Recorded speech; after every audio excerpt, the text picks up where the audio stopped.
Call of Duty Zombies is nothing if not replayable. Even 16 years after the first iteration of the mode, you still have people playing World at War.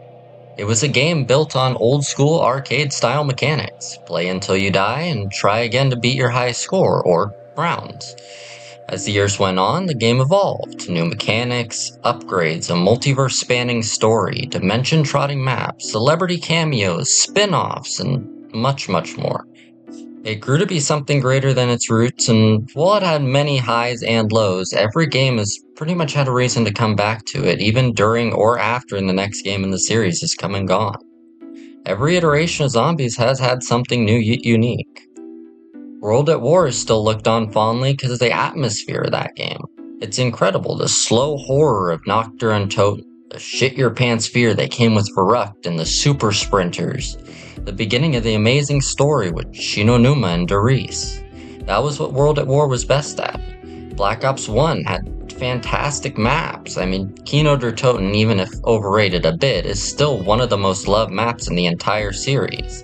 It had Call It a Dead, which had some of the first celebrity cameos in Zombies, with names like Michael Rooker and Sarah Michelle Gellar as playable characters, a tradition that continued up until Black Ops 4. And no, we don't count Nicki Minaj in Modern Warfare Zombies.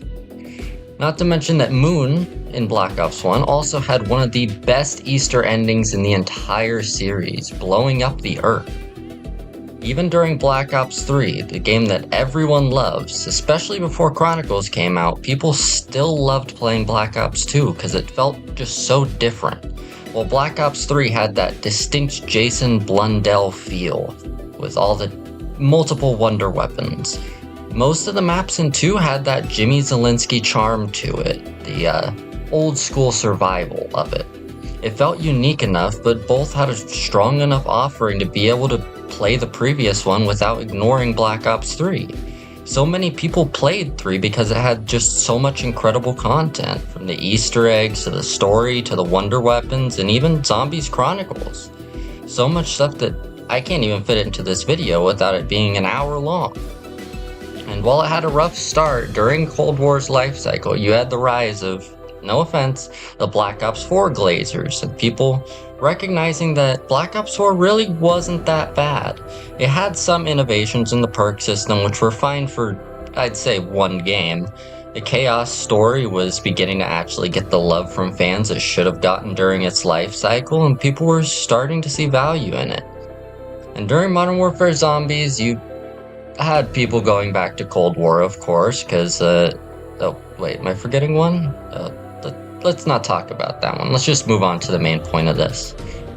Through all the games, there has been a reason to go back to the previous, whether it's the maps, the story, the gameplay, grinding camos, Easter eggs, the atmosphere. Every game had something unique to it that you can go back and say, yeah, I wanna play this game because it has that one map I like, or that cool radio with Maxis, or that awesome Easter egg song. And now that we're at the end of Black Ops 7's life cycle and Black Ops 7 looking how it is, I'm concerned that Black Ops 6 just doesn't have a strong enough offering to sustain itself the way the other games have. While Terminus and Shattered Veil had some of the old Treyarch charm poking through, it was still pretty weak. Most of the wonder weapons we see in this game come from better previous iterations of the mode.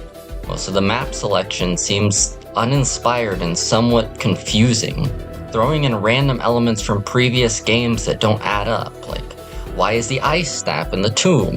Why does the Sentinel artifact act completely different from when we've seen it before in the Chaos storyline? Samantha is the main driving factor of the story, and she's killed off in a throwaway line in the last map of the game. This game doesn't have its own identity. Its only defining feature is being undefinable. It's a mishmash of all these things that we've seen before, with a sprinkling of new ideas here and there, and storylines that really feel like they go nowhere. Everything that was mysterious in this game has either been found or just thrown to the side by the developers. Even the mechanics. Why would I go back and play Black Ops 6 and use my gobblegums that I've either grinded or paid for, when I can just use them in Black Ops 7 on what seems to be infinitely more interesting maps and modes? The only thing I could take from Black Ops 6 into Black Ops 7 is the Requiem skins by completing the Easter egg and augments if I haven't already unlocked them. And even then, why would I unlock them in Black Ops 6 when I could do it on, like I said, more interesting maps in Black Ops 7? When Black Ops 7 seems to be an even better version of Black Ops 6, doesn't that just make this game obsolete? All the mechanics are improved, the story's more interesting, you have more content, it has more modes like Curse, Dead Ops 4. The only thing that might, and it's a big might, save Black Ops 6 from dying completely after the 7th game comes out is a super Easter egg across both games. And even then, that's just throwing it a life raft and towing it along the water instead of actually pulling it into the boat. The severe mediocrity of Black Ops 6 and the seeming effort that's being put into Black Ops 7 is, maybe inadvertently, maybe not, going to kill Black Ops 6. With everything that's going to be offered this year and in the past 17 years of offerings, we could still play. I don't think Black Ops 6 is a strong enough game to sit with the big boys like Black Ops 1, Black Ops 3, World at War, and even to an extent Cold War. It just has such a weak offering. Anyways, with all that said, keep in mind that it's my opinion. I love both classic and modern zombies. I started with Black Ops 1 when I was a kid, and I've played pretty much every experience from now until then, unfortunately including Exo Zombies and Vanguard. I wanted nothing more than for Black Ops 6 to be amazing, but it honestly just feels like a filler game Treyarch made while their real project was Black Ops 7. It just doesn't seem like this is what they planned from the beginning, and it seems like they just threw whatever they could at the wall to fill up the year.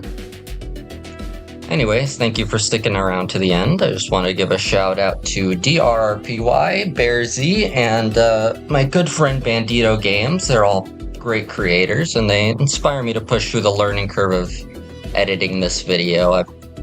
My first one, so hopefully you enjoyed it. I have linked to all 3 of their channels in the description, and I hope you check them out. Anyways, thank you for watching.